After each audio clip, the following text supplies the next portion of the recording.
은행이 암호화폐 고객에게 서비스 제공하는 걸 막지 않을 거다. 네, 여러분 반갑습니다. 비트캐쳐입니다. 굉장히 중요했던 어제의 CPI 발표가 모두 예측치를 상회하면서 또다시 인플레이션에 대한 우려가 재점화된 상황입니다. 하지만 우리가 중요하게 봐야 되는 지점은 어쨌든 일단은 1월 달의 데이터입니다. 1월 달의 데이터가 2월 달에 발표가 된 부분이고, 제가 보는 지표로는 1월 달에는 물가가 실제로 많이 올라가는 추세를 보여줬다. 하지만 2월 달부터는 물가가 조금씩 안정화되는 매크로 데이터들을 많이 확인했기 때문에 다음 달 3월 달에 나올 2월 CPI는 우리가 조금 기대해 볼 수 있지 않을까라고 개인적으로 생각하고, 그 이후에 있었던 파월의 연설에서도 기조를 똑같이 했습니다. 미국 경제 강하기 때문에 금리 인하 서두를 필요 없다. 그렇기 때문에 CPI가 확실하게 좀 꺾이는 모습이 보이고 물가가 좀 내려오는 그런 모습을 보여야 파월이 이제 금리 인하라는 카드를 꺼낼 것으로 생각되는데, 이번에 발표된 CPI의 세부 지표들을 보면 일단 CPI가 높게 나왔던 원인 중에 가장 큰 거는 가장 큰 비율을 차지하는 주거비가 이전 수치보다 높게 나왔고, 그리고 또 굉장히 큰 부분을 차지하는 메디컬 서비스 부분도 이전 데이터보다 높은 수치를 찍어줬습니다. 하지만 제가 늘 말씀드렸던 이런 CPI 같은 매크로 데이터는 단발적인 매달의 데이터가 아니라 전년 대비 얼마나 하락하고 있느냐를 보시는 게 맞다라고 말씀드렸습니다. 하지만 지금 CPI YOY 주거비 데이터 같은 경우는 지금 핵심적인 신뢰도 있는 데이터들이 점진적으로 하락하는 지금 주거비 안정의 추세로 들어왔다라는 것을 우리가 확인할 수 있고, 지난달 대비 치솟았던 의료비 같은 경우도 YOY 흐름은 지금 고점을 찍고 지금은 내려오고 있는 추세를 보여주고 있습니다. 지난달 대비해서 상승한 것은 맞지만 YOY 전년 대비 추세를 보는 거, 큰 국면이 지금 하락하고 있다라는 이 팩트를 보셔야 물가가 어떻게 가고 있는지 우리는 정확하게 알 수가 있습니다. 그리고 또 재밌는 사실은 파월이 발언하기 전에 트럼프가 본인의 소셜에 금리를 낮추라고 노골적 메시지를 던졌습니다. 그러면서 금리는 지금보다 더 낮아져야 된다 하면서 관세 정책과 함께 진행이 될 거다 아메리카 하면서 트럼프의 금리 인하에 대한 금리를 낮추려는 의지를 우리가 다시 한번 확인할 수 있었습니다. 이로써 미국의 수장은 어쨌든 장기적으로 금리가 낮아지는 흐름으로 정치의 방향성을 가져갈 가능성이 크고, 트럼프의 오른팔이자 정부 효율성 부서 도지의 수장인 머스크 또한 이제 정부 효율성 부서가 효과 있다는 것이 분명해지면 금리의 바로미터인 장기 국채 금리가 하락할 것이다. 금리 인하하는 방향으로 정부 효율성 부서 쓸데없이 지금 미국 재정 적자 보고 있고 지출하는 거 줄여가지고 장기 국채 금리 하락하게 만들 것이다. 결국에는 트럼프와 머스크 모두 금리가 하락하는 쪽으로 움직임을 가져가려는 그들의 의도를 확인할 수 있었습니다. 어쨌든 파월의 금리 인하 불확실성 발언으로 인해서 약보합을 보였던 비트코인이 다시금 고개를 들어주게 한 가장 큰 원인, 기나 길었던 러시아와 우크라이나 전쟁이 트럼프를 통해서 지금 봉합되려는 움직임이 나오고 있습니다. 이에 따라서 푸틴과 젤렌스키와 트럼프가 통화를 했고, 우크라전 종전 협상 즉각 개시에 지금 합의를 하는 움직임, 트럼프가 대통령이 되면서 이스라엘과 하마스 전쟁도 봉합이 됐고, 여기다가 전 세계 공급망에 큰 충격을 줬던 러시아와 우크라이나 전쟁까지 봉합이 된다. 그러면 오랜 시간 투자 시장의 발목을 잡았던 지정학적인 리스크도 해결될 수 있는, 분명히 투자 시장에는 호재로 작용될 수 있는 그런 물밑 작업들이 계속해서 트럼프를 통해 지속이 되고 있습니다. 파월은 통화 정책에 대해서는 중립적인 모습을 보여줬지만 또다시 한 번 더 강조해준 거, 은행이 비트코인과 암호화폐 고객에게 서비스 제공하는 거 이제 막지 않을 거다. 훨씬 더 친화적으로 문을 열어줄 거다. 이러면 은행들도 훨씬 더 적극적으로 이 디지털 자산 시장에 뛰어들 수 있고, 연준의 실세라고 불리는 월러 이사 또한 은행과 비은행 모두 스테이블 코인 발행하는 것을 허용해야 한다 하면서 스테이블 코인 솔루션을 개발할 수 있다는 확신을 표명했다.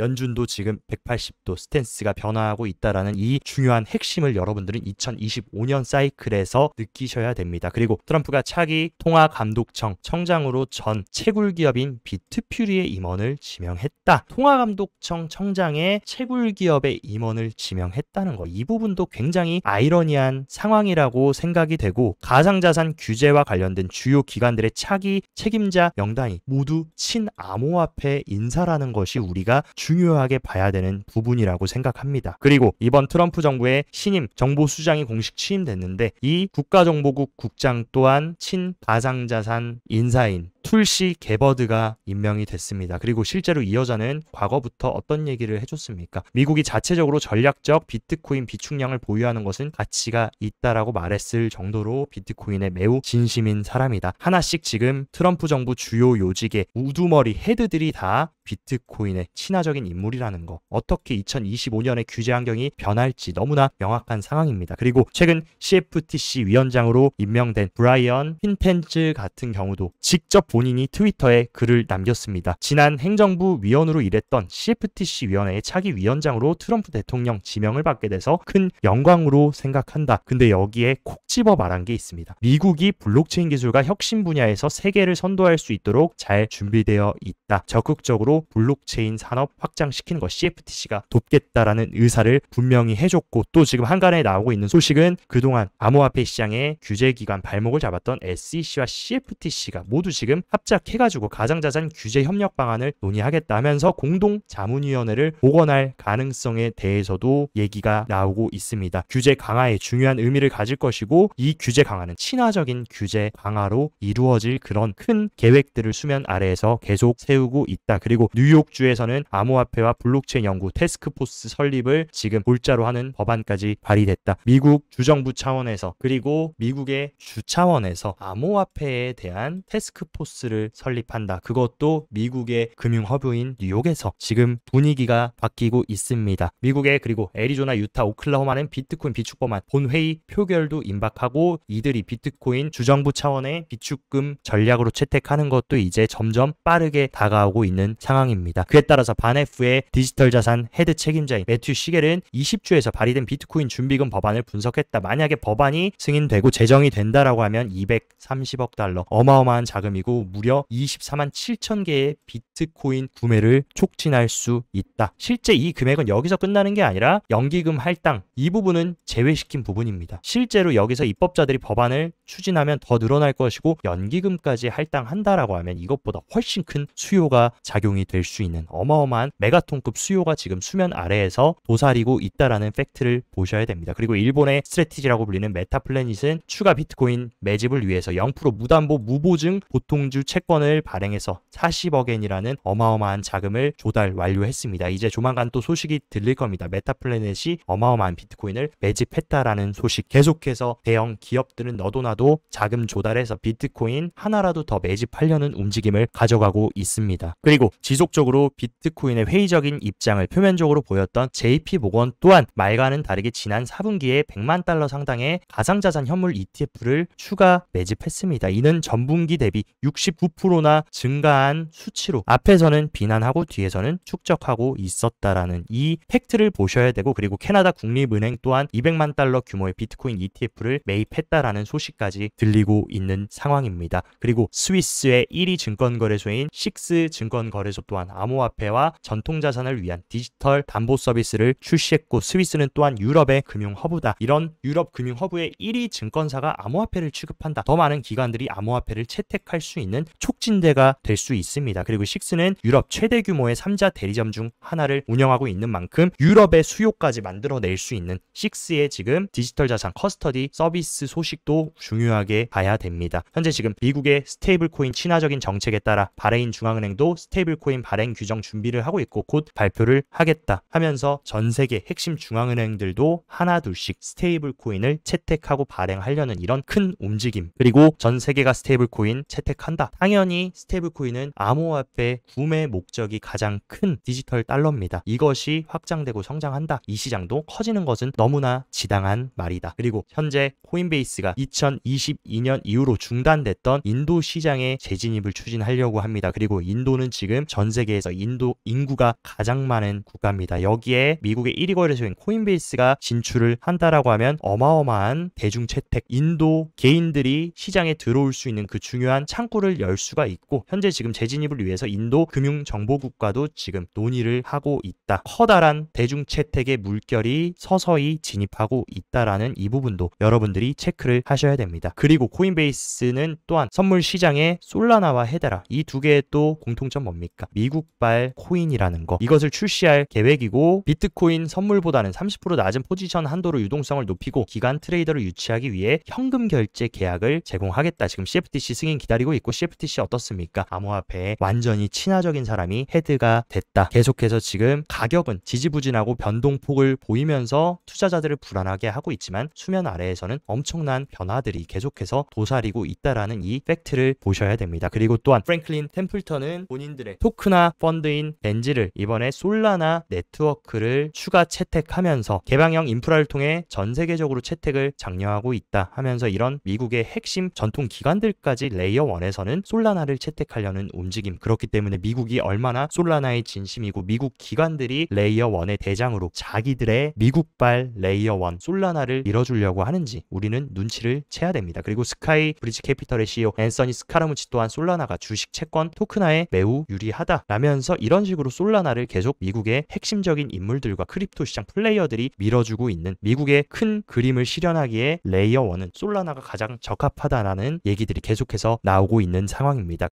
몇 가지 온체인 데이터의 흐름도 한번 체크해보면 수익 중인 비트코인 공급량을 보면 비트코인이 길었던 약보합 횡보를 지속하는 동안 수익 중인 공급량이 완전히 줄어들고 시장이 공포의 분위기, 뒤집어서 얘기하면 저평가관으로 들어왔습니다. 과거에도 이런 식으로 수익 중인 공급량이 음수를 찍었던 구간은 차트적으로 어땠습니까? 굉장히 좋은 저평가 상승장 속의 눌림목 구간이었다는 것. 지금 자리도 이런 식으로 음수로 들어왔다라는 것, 좋은 기회에 바이더딥 구간에 우리는 진입했다라는 것을 알 수 있습니다. 그리고 크립토 공포 탐욕 지수 차트 같은 경우도 노란색에 들어왔다. 이 노란색 구간은 공포의 구간에 가까워지고 있다라는 얘기인데, 언제나 이 노란색 구간에서 만약에 우리가 비트코인을 매수했다라고 가정하면 굉장히 좋은 상승장 속에서의 조정 눌림목 구간이었다라는 것을 보시면 지금이 위기고 공포고 도망쳐야 될 시기일지 용기를 내야 될 시기일지는 너무나 분명하다고 생각합니다. 그리고 세력들의 의도대로 세력들은 위아래로 계속 불안하게 만들고 흔들면 1개월 미만의 투자자들, 즉 개인들입니다. 개인과 개미들의 비중이 완전히 줄어들었다. 어떻습니까? 보통 사이클 탑 구간에서는 개인들이 엄청나게 많이 들어오고, 개인들이 들어오면 세력들은 가격을 흔들어 버리면서 개인들을 다 죽인다. 그 다음에 또다시 가격을 올리고 또다시 가격이 올라가면 개인들이 따라 붙습니다. 지금 자리도 잘 털었기 때문에 1개월 미만의 개인과 개미들이 완전히 털려나간 시기고, 이 시기가 조금 더 지속이 된다라고 하면 바닥을 잘 다져주고 비트코인도 다시 상승하면서 새로운 개미들이 들어올 수 있는, 새로운 강세 패턴으로 갈 수 있는 길을 잘 모으고 있다라는 팩트를 보셔야 됩니다. 그리고 어쨌든 비트코인 차트 흐름도 한번 체크해보면 중요하다 말씀드렸던 이 하락세기의 상단을 돌파해줬고 다시금 지금 20일 이동평균선과 50일 이동평균선 저항을 맞고 리테스트를 해주고 있습니다. 제가 보는 관점에서는 이 최근 돌파했던 하방 트렌드 라인의 상단을 잘 지지해준다라는 가정하에 다시금 20일과 50일 이동평균선을 시도해줄 수 있을 것으로 보이고, 이 두 개의 핵심 이동평균선을 돌파 후에 비로소 확실하게 100K 위에 안착을 해줘야 또다시 108K 역사적 신고점을 시도해줄 수 있을 것으로 보입니다. 하지만 그 전까지는 완전히 지금 단기 추세가 상방으로 돌아섰더라고 보기에는 시기상조일 수 있기 때문에 이 하방 트렌드 라인 상단을 잘 금일 일봉 종가로 지지해주는지 한번 체크를 해보셨으면 좋겠습니다. 만약 이 구간을 지지하지 못하고 또다시 매크로 이슈로 조정된다라고 해도 저는 90K는 강력하게 지지해줄 가능성이 크다라고 현재 보고 있는 상황입니다. 그리고 실제로 청산매 흐름 같은 경우도 지금 롱 물량과 숏 물량이 지금 굉장히 팽팽하게 대립을 하고 있는 상황입니다. 선물 세력들 입장에서는 약간 더 시장을 불안하게 만들어서 지금 93K까지 쌓여있는 롱 물량을 정리해주면 그 아래로서는 롱 물량이 크게 쌓여있지 않다. 그 얘기는 이 구간까지 한 번 더 휩소를 줘서 개인들 털어내고 다시금 가격을 올리면서 숏 물량까지 정리하는 그런 악랄한 무빙을 충분히 보여줄 수 있는 시기이기 때문에 이런 단기적인 차트 관점도 여러분들이 염두에 두고 단기 트레이딩 대응하셨으면 좋겠습니다. 하지만 불변의 팩트는 뭡니까? 크립토컨트 CEO 주경 대표는 암호화폐 거래소의 1일 거래량이 지금 5년 동안 425배나 증가했습니다. 400%가 아니라 무려 400배가 넘게 증가했다라는 거. 점점 암호화폐는 더 이상 스캠이고 사기고 거품인 자산이 아니라 주식, 부동산, 채권, 원자재와 같은 새로운 자산 클래스로 지금 자리를 잡고 있고 전 세계 투자자들의 에셋 클래스 포트폴리오에 포함되고 있다라는 것을 이 암호화폐 거래량이 얼마나 성장했는지에서 우리는 볼 수 있다라고 생각합니다. 가격은 지지부진할지언정 지금 계속해서 이와 에너지는 축적되고 쌓여 쌓여가고 있다라는 이 팩트를 보셔야 되고, 올해 2025년 동안 채굴됐던 비트코인 공급량은 18,000개 뿐이 안 됩니다. 하지만 올해 1월, 2월 지금까지 포함해서 비트코인 현물 ETF로만 들어온 비트코인 매수세는 5만 개가 넘는다. 정확히 뭡니까? 수요와 공급이 완전히 지금 불균형을 이루고 있고, 앞으로 이 수요는 훨씬 더 미국의 주정부 차원의 채택, 그리고 전 세계 국가적 채택, 빅테크 기업들의 채택으로 인해서 수요는 앞으로 더더욱 늘어날 거고, 공급은 4년마다 계속해서 반토막으로 줄어들 겁니다. 그렇게 된다라고 하면 비트코인 이대로 끝일 건가, 사이클이 지속될 건가 너무나 명확하다라고 생각합니다. 그리고 또 하나 재미있는 데이터를 가지고 왔는데, 이 차트 같은 경우는 사이클 저점과 고점을 보여주는 가장 신뢰도 있는 온체인 데이터들을 모두 모아놓은 데이터입니다. 근데 이 데이터 30개 중에 지금 단 한 개도 사이클 탑을 찍었다라고 얘기하는 온체인 데이터는 아무것도 없습니다. 그 얘기는 지금 온체인 데이터가 정답이고 100% 맞는 것은 아니지만 단 한 개도 사이클 탑 신호를 보여주지 않다라는 것. 지금 홀딩을 해야 될 땐지 팔아야 될 땐지 온체인 데이터 상으로는 100% 홀딩을 해야 된다라는 결론이 나오고 있는 상황입니다. 저도 마찬가지로 모든 온체인 데이터, 특히나 사이클 저점과 고점을 판단하기에는 온체인 데이터가 가장 정확하다라고 보는데, 그 모든 데이터 30개가 아직 단 한 개도 사이클 탑이라는 신호를 주지 않았다라는 거. 아직 우리의 갈 길은 남아 있다. 그렇기 때문에 끝까지 힘들더라도 버티고 살아남아야 된다라는 말씀 다시 한번 드리고 싶습니다. 오늘 영상도 시청 진심으로 감사드리고, 영상 도움되셨다 하시면 좋아요, 구독 눌러주시고, 더 자세한 투자 전략 궁금하다 하시면 영상 하단 고정 댓글에 제가 운영하는 크립토 시황 정보방 활짝 열어놨으니까 이쪽에서 시황 뉴스도 잘 체크하시면서 성공적인 크립토 투자 계속 이어가시기 바랍니다. 오늘도 시청 진심으로 감사드리고, 여기까지 비트캐쳐였습니다.